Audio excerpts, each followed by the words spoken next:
Hello. Hi, everybody. Hey, we're going to get started. How's everyone doing? That wasn't good enough. How's everyone doing? That's better. That's better. Hi, I'm Suzanne McKenzie. I am the Executive Director of the McKenzie Breakaway Foundation. We combine really amazing art, as you've seen, and health education, as well as soccer clinics for city youth health. And we really do a lot of our work in Boston, and we actually just launched in Hartford this week, so oh my God. We're so excited, and I just want to show you some of the impact that you guys are helping us make.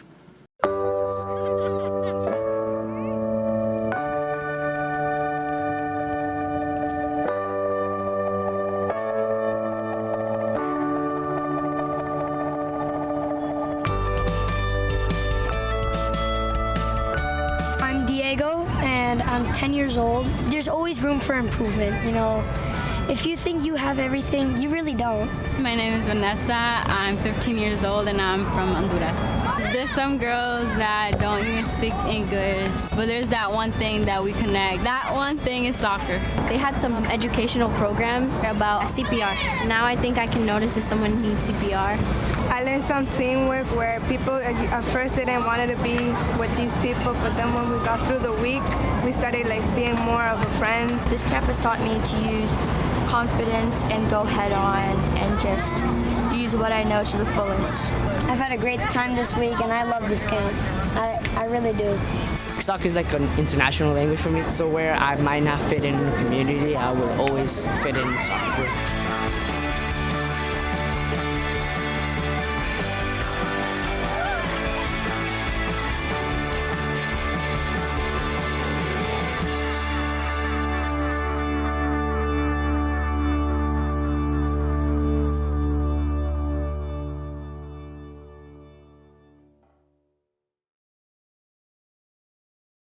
We started this foundation in 2009. It was in honor of my late husband, McKenzie.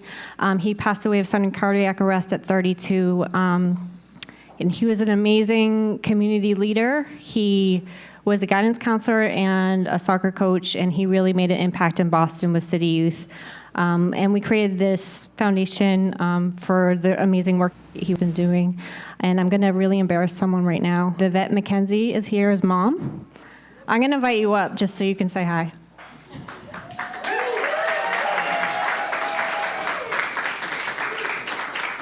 I used to mess with you, Cal, that he was a mama's boy, but it's okay because this is such an amazing woman.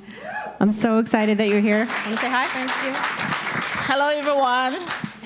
That's good. I'm just so proud of Suzanne. She's so awesome. She's so dedicated to this cause, and we all need to applaud her.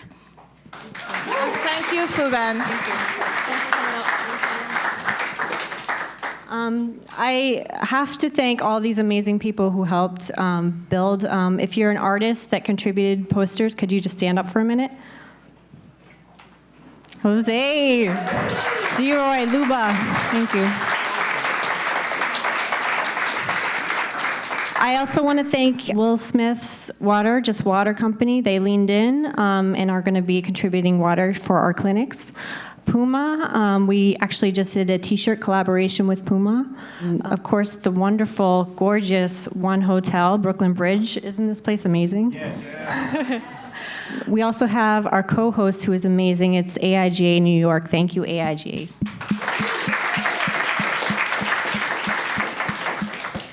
There are so many people I need to thank, the list is so long. Anthony Price, where are you? Are you hiding? Are you still working? He really helped out today. I wanted to thank him and all the amazing volunteers we've had for checking in and setting everything up. Without further ado, I really want to thank our speakers for coming tonight. We're going to have an amazing conversation. The first person I want to introduce is Fern Mallis. She is the creator of New York Fashion Week. Yes, amazing.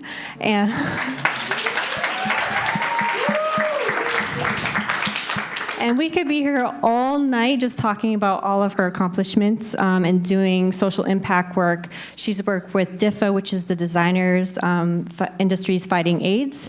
The Fashion Targets Breast Cancer. The list goes on and on. We actually had to really narrow down the conversation for tonight to a few topics. So I just want to applaud her for all her work and welcome her to the stage.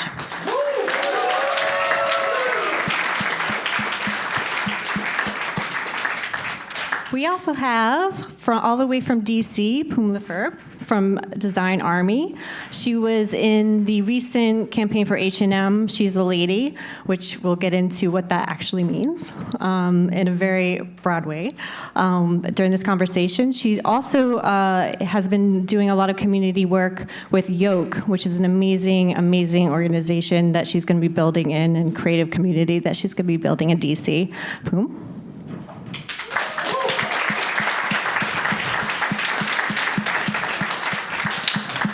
And then last but not least, we've got Deroy from Hyperakt right here in Brooklyn. He's actually built his business for social impact and doing amazing design work. And he actually did a refresh for the Breakaway Foundation, so thank you for all your work there.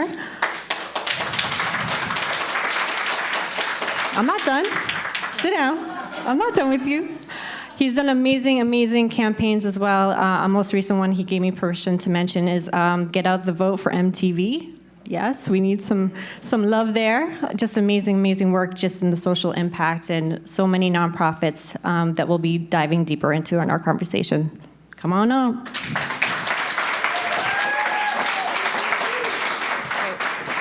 Thank you. Thanks for coming.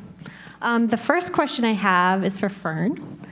Tell us all about New York Fashion Week and community-wise, how you feel like that helped design community and young designers. Okay, I could be here all night answering that question. And thank you for having me. And I just have to say to everybody, it's very nice to be back in Brooklyn, where I was born and grew up, and haven't lived here for a long time, and it's really spectacular what's going on here. And I might have to move back because about 4 hours ago, the ceiling in my apartment completely crashed and came down. My apartment looks like 9/11 right now, and so I'm happy to be here because there's nothing I can do there and I can't sleep there. So just had a few drinks and I hope I'll get through this.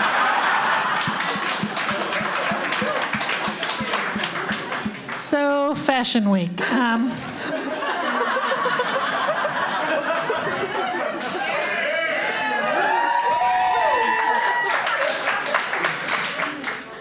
If anybody in this room really cares about Fashion Week, I'll tell you the story. But it's not what it used to be, like everything else. When I started Fashion Week back in 1993, I had just been hired as the director of the CFDA, the Council of Fashion Designers of America. And literally 2 weeks before I started the job, after being hired, after a very long search and a long time of my career before that in the architecture, interior design world, running a big design center in Long Island City and lots of interior design and graphic clients and all that whole world. But to me, fashion design, all that's seamless. It all relates. It's all the same. If you have taste and style, it all connects. But in any case, before I started this, there's a little historic story here that has some relevance. The ceiling came down on the runway at Michael Kors' show.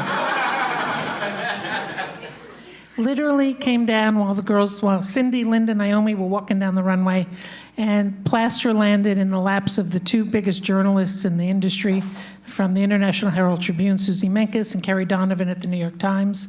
They wrote the next day that we live for fashion, we don't want to die for it. And I said, I think my job description just changed. And I spent the next year and a half looking at every empty parking lot, park, anywhere in New York where we could organize something, because New York does not have space. There's no spaces to really do great events. And, without boring you with everything that went on, I, dialed for dollars, called a lot of people from Anna Wintour to the publishers of every publishing house and raised money. And 2 years later, we put tents up in Bryant Park. Not the tents that you see on these images, because we first started with different parts of the park, and then years later we were given the lawn, which changed the profile of it.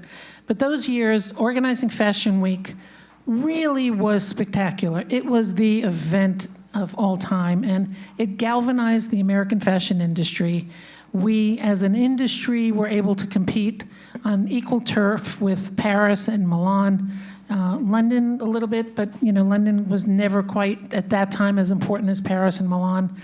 The world's press from, you pick a letter in the alphabet and there were journalists and buyers from that country coming to New York. We really it made a huge difference. It created stars and designers and created models. I mean, it really was a spectacular event. People would hang out, like you could see on the steps there at Bryant Park, just to see people going in and out, every celebrity, athlete, politician. Fashion was the nexus of where everything came together, and it was very powerful for the industry. After 10 years at CFDA, we sold Fashion Week to IMG, the big marketing management company. I joined them, and we started doing Fashion Weeks all over the world, in Miami and in LA and in Mumbai and in Berlin and Moscow and you name it. And that was what I did for a long time. And I left that whole gig when we had to move out of Bryant Park after 19 years, and the deal was made to go to Lincoln Center, to Damrosch Park on the side of the State Theater in New York Theater. And when I saw memos going from 3 people to 30 people, and everybody having to weigh in on everything, I said, this is not what I signed up for. And also at that point, it became way too commercial for my liking. It was more about pleasing sponsors than pleasing designers. And the industry really didn't like that either. So I left and took a hiatus and reinvented my life and my career. But I won't go into that now. Thank you. And thank you again for coming. I got the call that your ceiling came down. I'm like, she's definitely not coming. But thank you for making it. I appreciate that so much. Pum, I would love to hear about your experience. We had some great dialogue around your campaign for H&M. She's a lady. And the take that you had to do, you got it in one take. I'm so impressed with that. But being approached as an influencer, how was that? And how do you feel like the campaign changed the perspective on women? It's really funny to consider myself, and I've never considered myself an influencer at all. I'm a graphic designer. I own an agency called Design Army in Washington, D.C. I got cast. Sometimes it's luck, right? The story about it's like someone somewhere in Sweden called me and say, we saw your interview in Forbes magazine, and would you like to be a part of the H&M global campaign? And I'm like, what? That's like super random.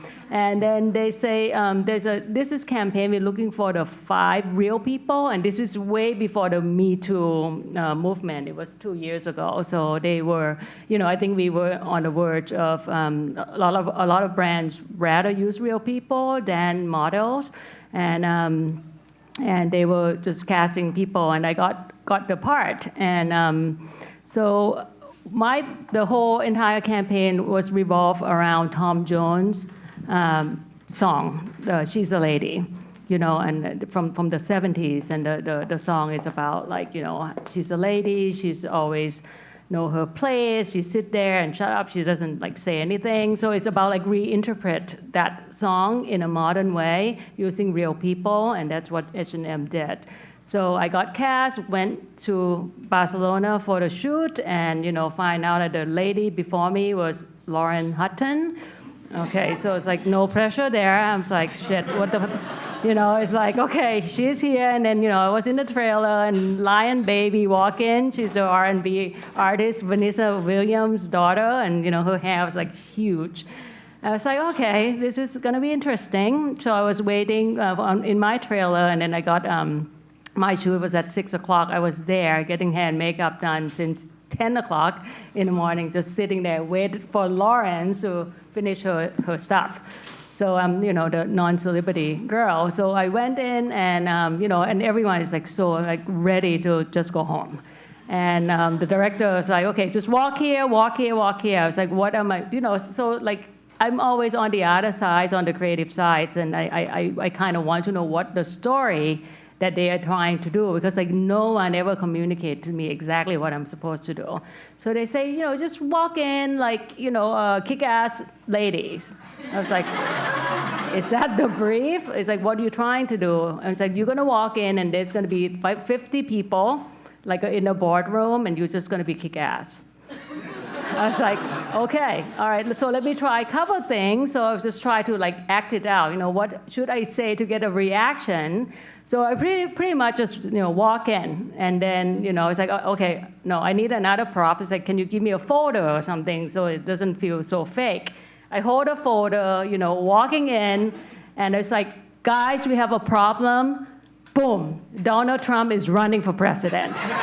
And then everybody was just like, like shocked, and then we got the reaction, and that's ended up to be the take that they use because people are actually reacting it.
Well, I liked your cameo the best out of all that. I liked your cameo the best. Thank you for sharing that. So, Deroy, you have really, really leaned in on social impact with your business, and pretty much everything you touch for a client makes a social impact. Can you talk to us a bit about that passion and what led you to make that decision from a business and building your business to really make change? I think what led me to make the decision is not being a very good business person, and just sort of following my guts and my instincts, and I started in the design world as 21 or 22-year-old. I never really worked anywhere. I just kind of started a studio without really knowing what that meant with a friend of mine from school, and we did all kinds of different things, and worked for clients that were local, clients that were agencies, big brands, little brands, and sort of putzed around until we really had a sense of what drove us. And ultimately, my partner and I are two very different personalities, but what brings us together is that we have this sort of shared immigrant experience. We're both refugees. I'm Cuban, she's Ukrainian, and we both had that sort of like cliche or stereotypical American dream experience of like came to a country that wasn't ours, and we had opportunities that we wouldn't have had in our home countries. And to us, that meant everything. It meant that we could do what we wanted. We could be designers, and we could figure out how to make a living doing it. And ultimately, that led us to think about how we could use our skills to help other people have the kinds of chances that we had. And the social impact space, which it's kind of very jargony, but ultimately what it means is there's a lot of important issues that aren't as cool as everything else outside of the social impact space, right? Or they're not perceived as being as cool, but they impact all of us, right? It's things like reproductive rights for women, or immigrant rights, or racial equity or affordable health care, affordable education, access to education. And, you know, in a time right now when all of these things are sort of being challenged in unexpected ways, we feel like our skills in sort of elevating the production value of the way that people who are actually working on this stuff communicate is an important thing. And so, yeah, we basically focus all of our effort, all of our work on trying to help the think tanks, the academic institutions, the government agencies, nonprofits, philanthropies, try to communicate to all of you and all of everybody else out there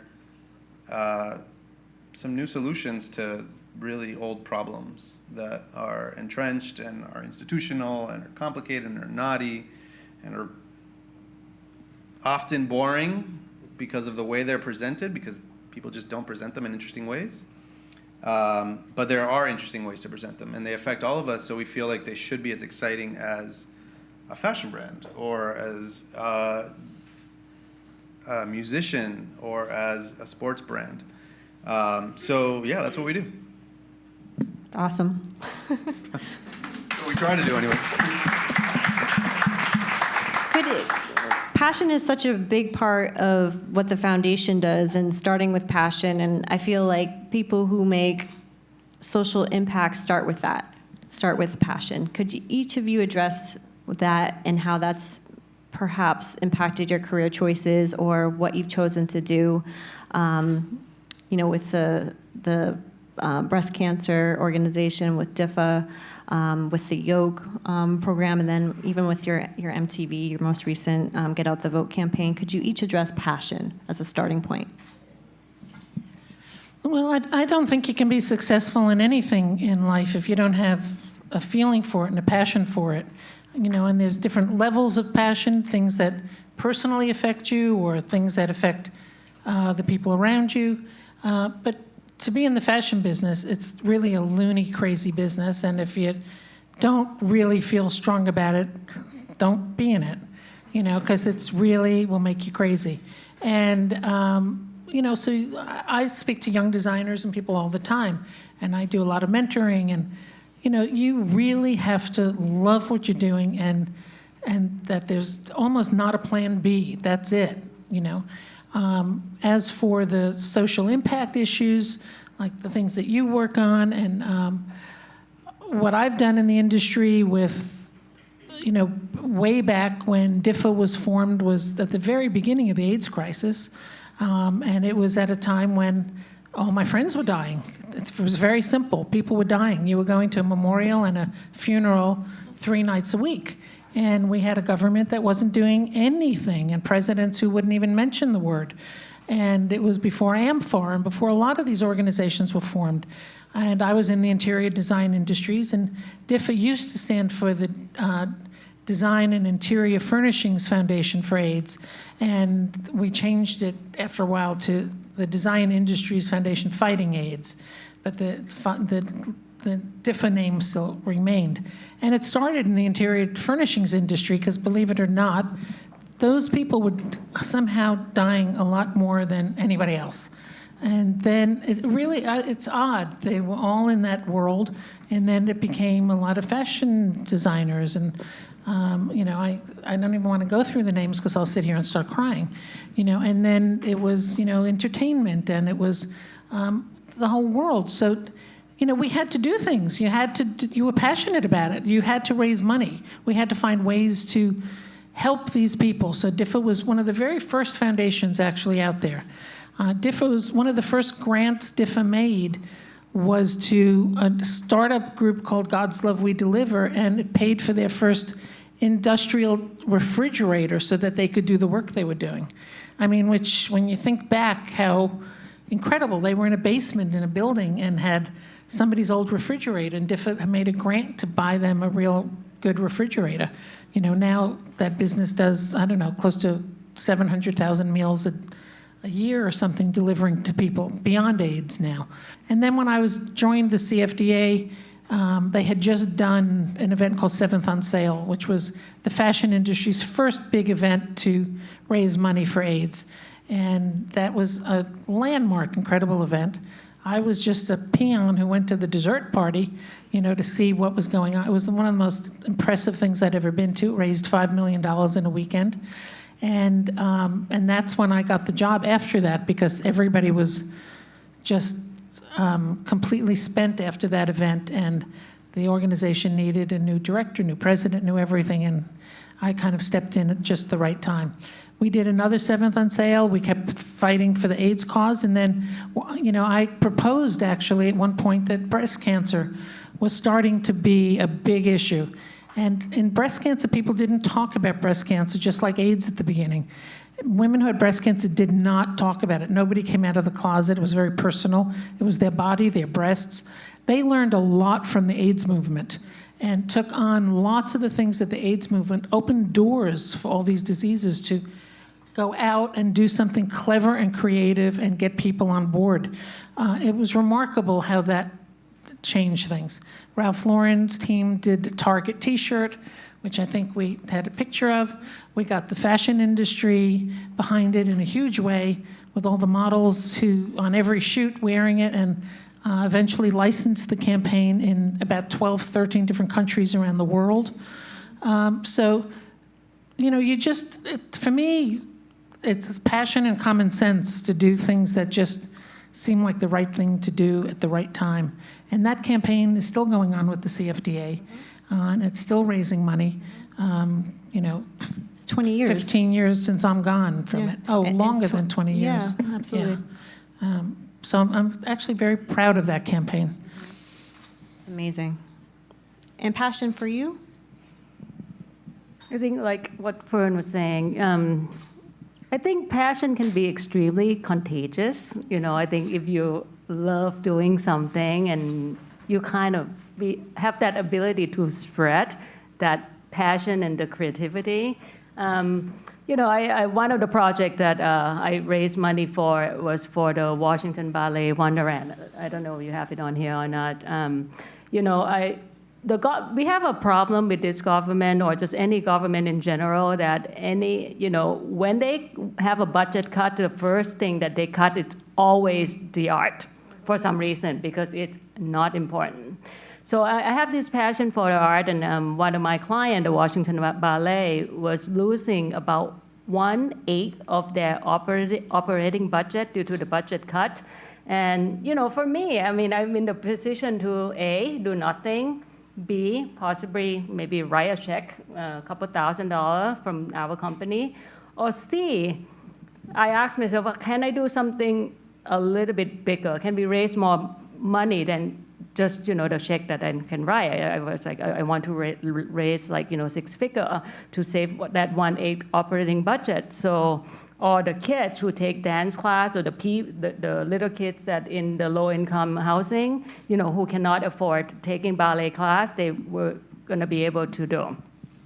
So we create this project called Wonderland that we go around Washington, D.C., shoot using ballerina that dance throughout the city, and we capture that visual around the city, and then we create this book that raised money for the Washington Ballet. So I think my point of what I'm trying to say is passion for the art and angry for the government funding, I think it's spread. Because why? Because for sudden I'm asked people, can you, for the next 4 weekends, can you not have a weekend and come do photo shoot with me for free? Because it's all donated, whether it's photographer or stylist, fashion stylists, dancers. It's hundreds of people. And I think, when they see the sketch, and they say this book can become something that's very iconic, raising the money to save some of this program, we ought to come together as an artist and try to make a point. That government, you cutting this stuff, we here, we're gonna come together and help it. And I think that's where passion line, it spreads to other people. Amazing. And it's gorgeous work. It's stunning. We have a few of the shots up there.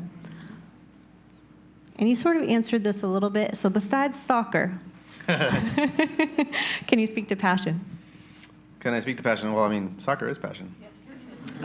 No, I mean, so this event is sort of like the coming together of all of my passions, because it's design, it's social impact, it's soccer. It's like the three things I love the most, other than my children and my wife. So, yeah, I mean, I basically, the way I think about it, the way I try to run the studio is, you know, we're there 8 hours a day or whatever, 9 hours a day. That's most of our waking hours. If you're not doing something that you're passionate about and that you care about, then why the fuck are you alive? I mean, right? So I try to think about what I feel would be a useful contribution given my skill set and given our studio skill set. And that's sort of what drives what work we do. So we say no to a lot of clients because it doesn't sort of align with our agenda and what we think our role in the world is. And that role looks like, for example, right now, Suzanne, you mentioned we're working on some stuff for MTV. That stuff is to motivate young people to vote, because young people have a lot to say, but they don't say it at the polls. And right now, if you all say it at the polls, the situation will be very different in a couple months after the midterms. So we got to get people excited. We got to help communicate that message, and we got to get that out there. We have been working a lot with the ACLU over the last year, whose membership quadrupled the month after Trump got elected, because they are out there on the front lines actually fighting the fight. And they need help making sure that everybody knows, making sure that they can rally all of that passion and that energy, and that they can continue fighting for our rights. And again, right now, they are also trying to motivate people to vote, because voting is the way that everybody can be an activist right now. It's the simplest way that we can all be activists. In other situations, for example, a couple of years ago, when the Syrian refugee crisis was happening, it coincided with a trip to, we were invited to go to Geneva to speak with the UNHCR, to give a presentation to the UNHCR, which is the UN's refugee agency. They protect all but 5 million of the, I believe it's 25 million refugees in the world right now.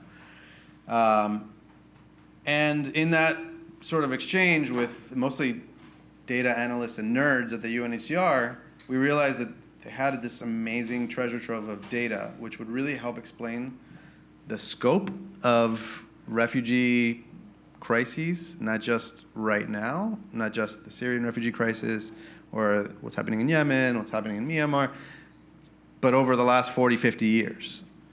And so we took like 150,000 lines of data, and we made a map that you can navigate by year, by geography, and you can see where the largest refugee migrations have happened over time, and you can learn contextual histories of the events, the mostly crazy post-colonial African politics or Middle Eastern conflicts that caused a lot of the large migrations that have happened over time. So that you can think of the people who are affected by these crises as human beings, just like you and me, not like the people that you're not supposed to care about because they're not in Europe or they're not in North America. So again, it's all really about democratizing information so that we can make decisions that are not totally influenced by whatever the mainstream media says and whatever is trending, and what, you know, I mean, really, like, we try to kind of think of ourselves as like the NPR of the design world. Mm-hmm. You know, like that's kind of that's what we try to embody. Mm-hmm. We try to just like give it to you straight, let you make a decision, give you facts, try to explain it so that you don't need the PhD to understand it, and and hopefully it will inspire you to contribute in one way or another. So I have 2 more questions, and then I'm going to open it up to audience questions, so start thinking. So Pum, one last project we didn't touch on yet is at Yoke. So I'd love for you to talk about that. I think it's so amazing what you're doing in DC.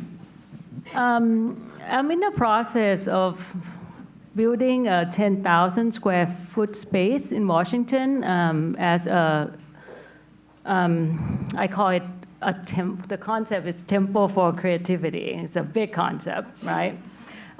Because I think the problem with my city is that we don't have space, just like Bryant Park, that you went to. We don't have a really good state-of-the-art space in DC to do a photo shoot or anything like that. Like you have to go way out in Maryland or Virginia. So I thought, we'll get a loan and we're going to build this thing called Yoke. And, at first we were going to do photo studio. We can shoot films and, anything in advertising and design out there. But then the more I think about it, the creativity, when you think about creativity, it's beyond just design or graphic design or fashion design. But, there's like theater and art and dance and all these things. So, I thought, maybe this thing can be something much bigger. It's a temple for creativity. That's anyone that consider themselves creative, can use this space. And it's going to open to, the public in the fall. And, we start working on different programming right now. And the reason is that, I feel like we got to do something, because otherwise what happened to Washington, D.C. is like people come in, have a job, and then they leave for New York. Or they leave for, San Francisco. And then we are having a hard time keeping talent or creative people in town. So this is, if there's a place and a community for them to go, that's something's always happening every week. It's maybe a start of something that I can make that change for my city. And each of you, if you could address what's next, and then I'm going to open it up for questions. What's next for us, or the universe, or the world, or however you tonight? want to take it. What are you working on now that you're loving?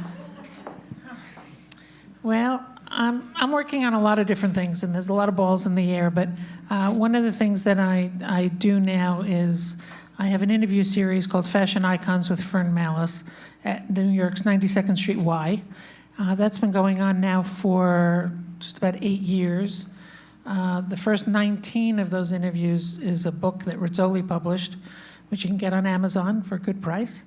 And it's the interviews are really, I'm probably prouder of that than Fashion Week, because they're so good. They're the iconic interviews with, and the first book is Calvin and Donna and Bill Cunningham and Andre Leontali and Diane von Furstenberg. It just came out of nowhere. It was a lark out of left field, and would I be interested in hosting this? And I said, well, let's give it a shot. And they said, do you think you can get somebody good?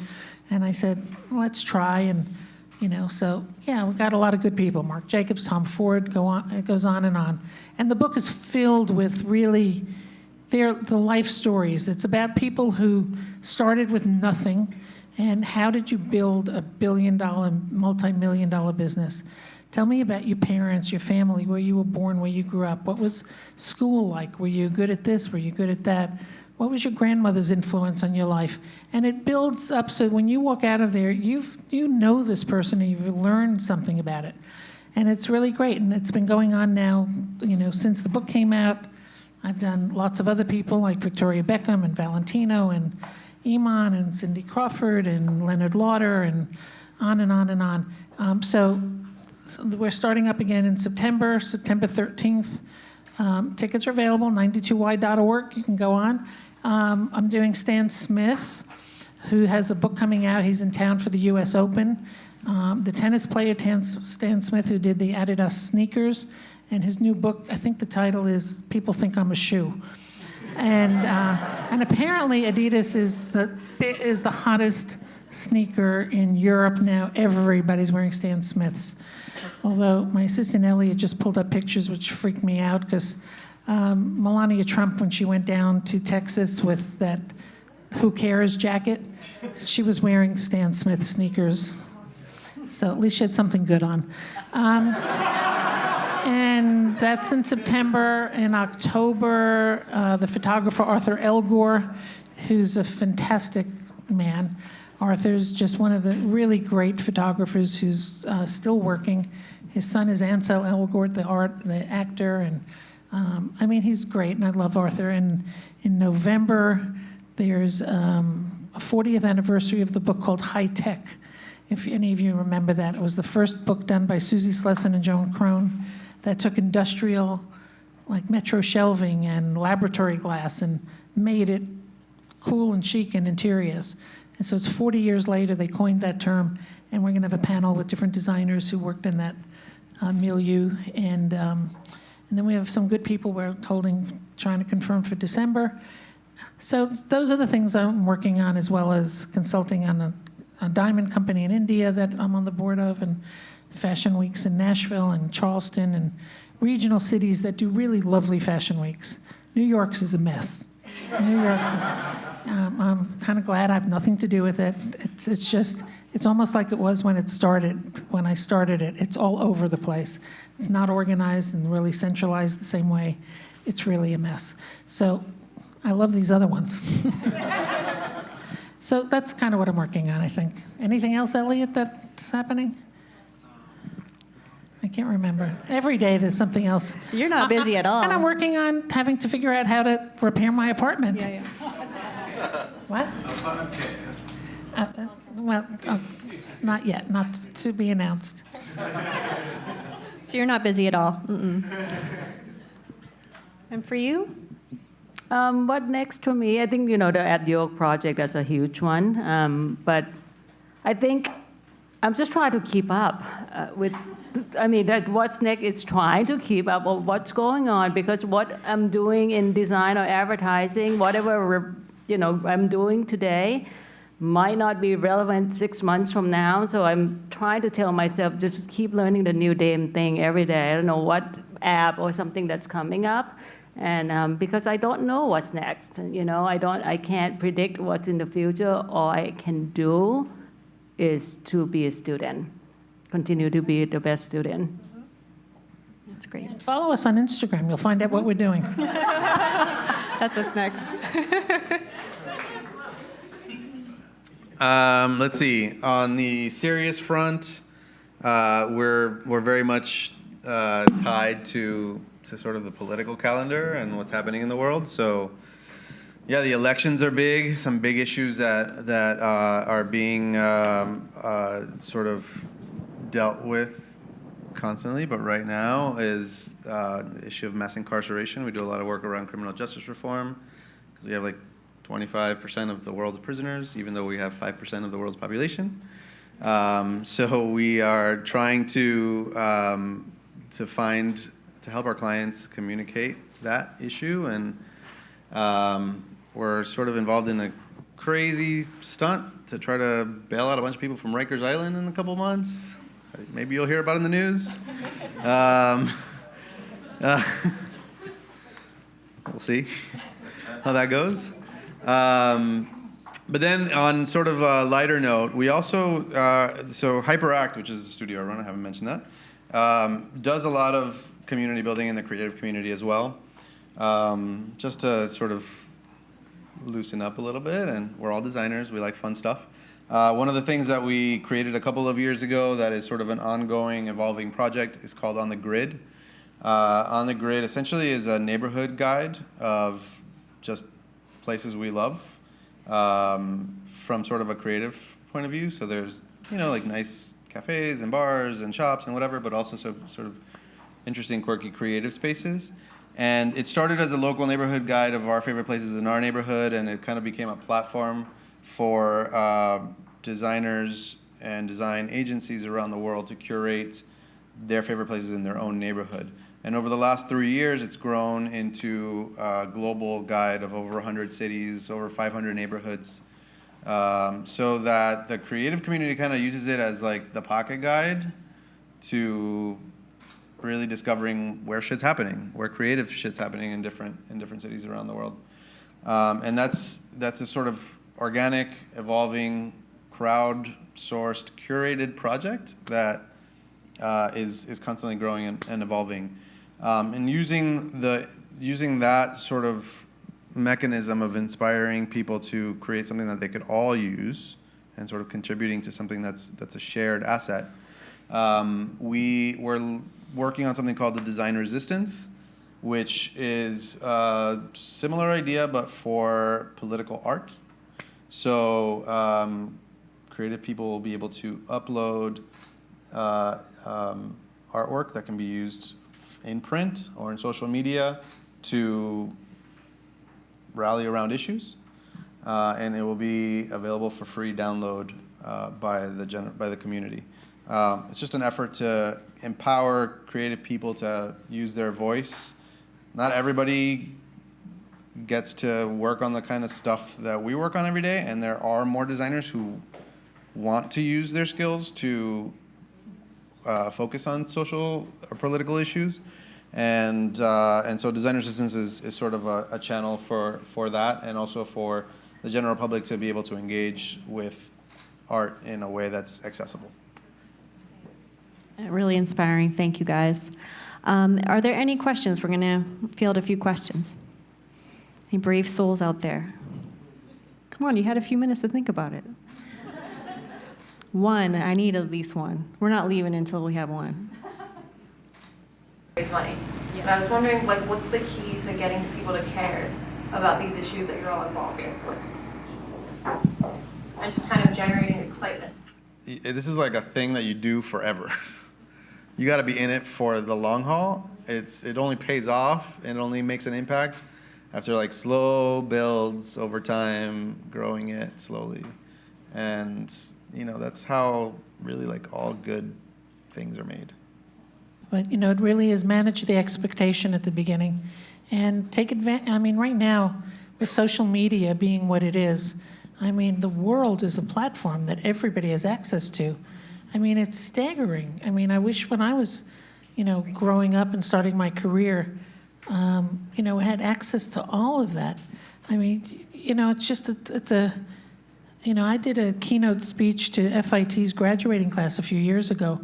And I said, you all have the world in the palm of your hands. That used to just be a nice expression, but now it takes on a whole new meaning. From the palm of your hands, you can do anything.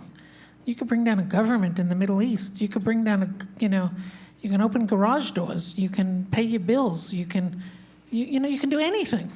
So use it. You guys, you're a generation that has so much there to take advantage of and use cleverly and creatively and go viral and reach the world. It's staggering what can be done. Oh, yes, in the back. So where do you see the fashion world going? People are kind of creating on the go. So where do you see fashion going? Whoa, where do... I think soccer jerseys are really going to be in. Yeah, I think you're right. Where is fashion going? It's on the street. Streetwear has never been more relevant, more important, and more influential. Like I said, I'm doing Stan Smith. Fashion's all about the sneakers. Sneakers are, a phenomena I can't even describe how important sneakers are, and have over. And it's gone online. You don't have to, have a degree in anything to go up and down streets and see for rent signs and empty storefronts everywhere. The business it sucks at the moment. It's really bad. But on the other hand, the very highest end luxury houses are breaking records. The Chanels and Louis Vuittons are going through the roof with their business. There's a real disparity of where and who's buying fashion and what it's about. And it's, the bulk of the business is shifting to online and people buying stuff. And, and the fashion industry knows that has a problem, and it's not quite sure who's addressing it and how to answer it. And there's just too much stuff out there.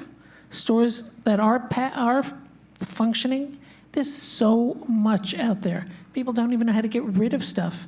You did work with H&M. I mean, they're being blasted for burning hundreds and thousands of pounds of clothing because they don't know how to get rid of stuff that they don't want to mark down or that is marked down. The sustainability is a huge issue in the fashion industry. People are trying to start to pay attention to that. We're the biggest polluter on the planet, and it's really terrible. So I mean, I don't know where it's going. I don't know who can tell you where it's going. And if somebody tells you they know exactly where it's going, they're full of crap, because nobody knows. I think in general, more and more, like even myself, like I just feel like I need less this day. Because I think people in general, I think we get to the point that do we need all this crap? Sometimes, yeah, it makes me feel good buying something, but at the same time, I would rather spend on experience. On something experiential. So that's why when you look at the retail, from big fashion house like Gucci, they create this amazing museum in Florence and it's retail store, but you can go in and have a coffee and then, and then you go look at in a movie theater and then you see the clothes as well. So in order for someone to appreciate clothes, you got to have them going through different sensories, all 5 senses. So I think consumer in general wants something much more than just like stuff hanging, on the closet. Like you got to like lower them in from 5 senses. And I'm speaking from the marketer standpoint, of how because a lot of my clients have the same issue, and they fashion brand. People just don't buy. They don't even go online. They would rather just go travel and buy something at a little shop in Greece, for nothing, and then they mix with something high end. It's more creative that way. I think in general, humans are better because we want less, but at the same time, I'm not sure how is that going to affect fashion industry. It's hurting the industry, and and everything's become way more casual. I mean, look out on the streets. I mean, what are people wearing? They're not all walking around in high heels and little suits and dresses. It's really, really casual. And that's changed the whole dynamic of the business. And American inventing that. Absolutely. Right? Thank you, Mark Zuckerberg. He made a hoodie, an office uniform. Used to tell kids to go to work to dress up, like they're in sweatshirts and in jeans everywhere. I wore hoodies way before Mark Zuckerberg. It's amazing. Well, thank you everybody for coming. I want to thank our panelists. Thank you so much.